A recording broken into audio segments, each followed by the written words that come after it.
মন্ত্রীর এলাকায় ভোটার তালিকা থেকে উধাও ৪১ জন। সেই খবর সম্প্রচার করে সিএন। আতঙ্কিতদের সঙ্গে দেখা করলেন রাজ্যের মন্ত্রী। দুশ্চিন্তায় ঘুম উড়েছে রাজ্যের মন্ত্রী প্রদীপ মজুমদারের বিধানসভার অন্তর্গত দুর্গাপুর পূর্বের বিজন ভারতী এলাকায় ৪১ জন বাসিন্দাদের। অভিযোগ, ২০০২ সালের ভোটার তালিকায় নাম রয়েছে ঠিকই, তবে নির্বাচন কমিশনের পোর্টালে নাম নেই তাদের। ফলে এনুমারেশন ফর্ম ফিল আপও করতে পারেননি তারা। আতঙ্কের শনিবার রাতেই তড়িঘড়ি ছুটে যান দুর্গাপুরের মহকুমা শাসক সুমন বিশ্বাসের কাছে। সেই খবর সম্প্রচারিত হয় সিএনএর পর্দায়। তার কয়েক ঘন্টার মধ্যেই আতঙ্কিত পরিবারগুলোর সঙ্গে দেখা করতে পৌঁছন স্থানীয় বিধায়ক তথা রাজ্যের মন্ত্রী প্রদীপ মজুমদার।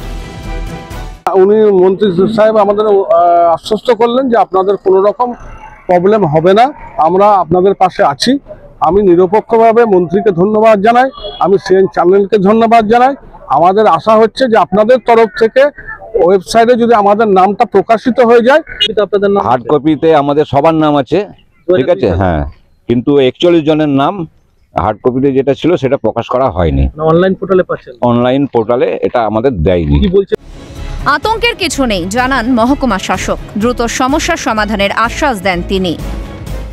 বিএলও ওদের বাড়িতে যাবেন এবং যে ফর্ম তো অলরেডি ওনারা পেয়েছেন, ওনারা সাবমিশনও করবেন, কিন্তু তারপর তারা মেবি তাদের নাম হিয়ারিংয়ের জন্য ডাকা হবে এবং তখন তো ওই ভোটার লিস্টের পাতাটা এবং সাপোর্টিং যে ডকুমেন্ট আছে ১৩টি ডকুমেন্ট সেটা নিয়ে গেলে কিন্তু খুব সহজেই তাদের নাম থাকবে। ওনাদের কোনো চিন্তার আলাদা করে কোনো কারণ নেই। এ বিষয়ে বিজেপিকে তুলে ধরা রাজ্যের মন্ত্রী প্রদীপ মজুমদারের। বৈধ ভোটারদের নাম কোনোভাবেই বাদ যাবে না বলে আশ্বস্ত করেন তিনি। একজন বলছেন ১ কোটি, তো আর একজন বলছেন ১,২০,০০,০০০। যে যত বেশি নম্বর বলবে সে তত বেশি নম্বর পাবে নিশ্চয়ই দিল্লিতে। যে মানুষের পাশে থাকতে হবে, তাদের উদ্বেগের কোনো কারণ নেই।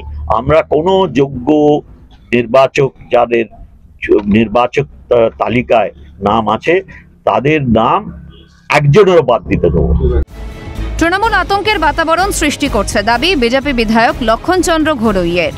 তারা বুঝতে পেরেছেন এই এসআই যদি হয়ে যায় তাদের খতম, কাহিনী খতম, তাদের রাজত্ব শেষ, তাদের দুর্নীতি অপরাধ যা কাজ করে চলেছিলেন মানুষ মেনে নিচ্ছে না।